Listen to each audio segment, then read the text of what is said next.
Strength of material made easy by H N Sharma की series में आज हम स्टडी करेंगे सिंपल बेंडिंग ऑफ बीम्स, जिसमें सबसे पहले हम neutral axis, pure bending, simple bending की डेफिनेशन को समझेंगे और साथ ही साथ थ्योरी ऑफ सिंपल बेंडिंग में की जाने वाली धारणाएं यानी थ्योरी ऑफ सिंपल बेंडिंग में किए जाने वाले अजम्पशंस को भी समझेंगे। लेकिन आगे बढ़ने से पहले आप लोगों से रिक्वेस्ट करूंगा कि अभी तक अगर आपने इस चैनल को सब्सक्राइब नहीं किया है तो सब्सक्राइब कर लीजिए और साथ ही साथ साइड में लगे हुए बेल आइकन पर जरूर क्लिक कीजिए ताकि जब भी मैं कोई नया वीडियो अपलोड करूं तो आपके पास में उसका टाइमली नोटिफिकेशन पहुंच सके।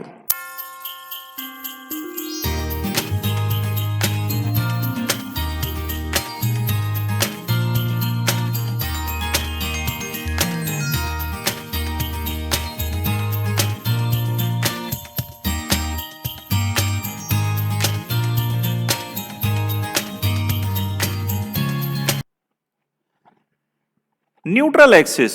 Neutral axis is the axis through a beam where the stress is zero. That is, there is neither compression nor tension on this axis. Let us say we have a beam जो कि brown colour में visible है। Beam पर bending moment m act कर रहा है which is trying to sag the beam. Means beam के top surface पर कंप्रेसिव स्ट्रेस डेवलप होगा और बॉटम सरफेस पर टेंसाइल स्ट्रेस।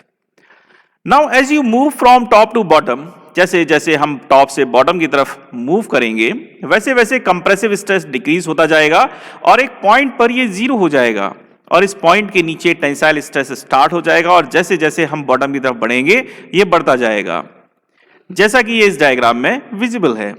अब अगर हम इस पॉइंट को along the length of beam plot करें तो हमें जो एक्सिस लाइन मिलेगी वही है न्यूट्रल एक्सिस, जो कि फिगर में ब्लू कलर से मार्क्ड है।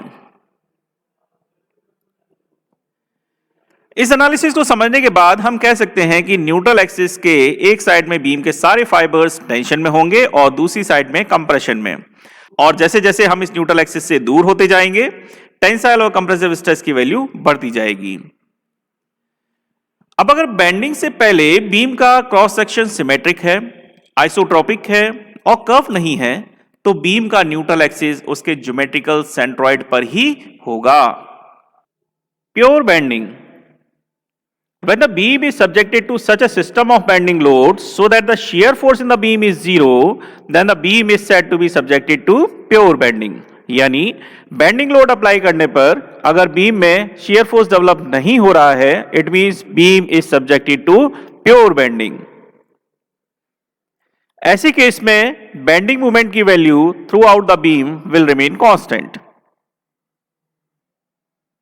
Simple bending, when load producing bending lies in the centroidal plane in such a way that it does not produce torsion in the beam, then bending is said to be simple bending. यानी load apply करने पर beam में torsion produce नहीं हो रहा है तो हम कहेंगे कि it is a case of simple bending. जैसा कि हम फिगर में देख पा रहे हैं कि load is acting on the axis of the beam, जिससे कि बीम में बेंडिंग तो होगा लेकिन कोई टॉर्शन प्रोड्यूस नहीं होगा। Now we will see the assumptions made in theory of simple bending. Theory of simple bending में की जाने वाली धारणाएं अब हम देखते हैं। So first one, material is homogeneous, perfectly elastic and isotropic. Means beam का जो मटेरियल है वो होमोजीनियस है, परफेक्टली इलास्टिक है और आइसोट्रोपिक है, मतलब उसके सभी डायरेक्शंस में the value of properties will remain same. Second point, transfer section of the beam means cross sectional plane of the beam जो कि बीम के एक्सिस से परपेंडिकुलर है। बेंडिंग से पहले it was plane and it will remain plane after the bending. Point number 3, radius of curvature of beam is very large in comparison to dimensions of the cross section of the beam. Beam के cross sectional dimension के comparison में radius of curvature ज्यादा होगा। Point number 4, resultant push or pull across a transverse section of the beam is zero. Means beam के cross sectional plane में transverse section में resultant force will remain zero. Elastic limit is nowhere exceeded. Beam के अंदर जो भी forces develop होंगे, जो भी स्ट्रेसेस डेवलप होंगे, they will remain well within the elastic limit. Sixth assumption, modulus of elasticity of the material is same in tension and compression.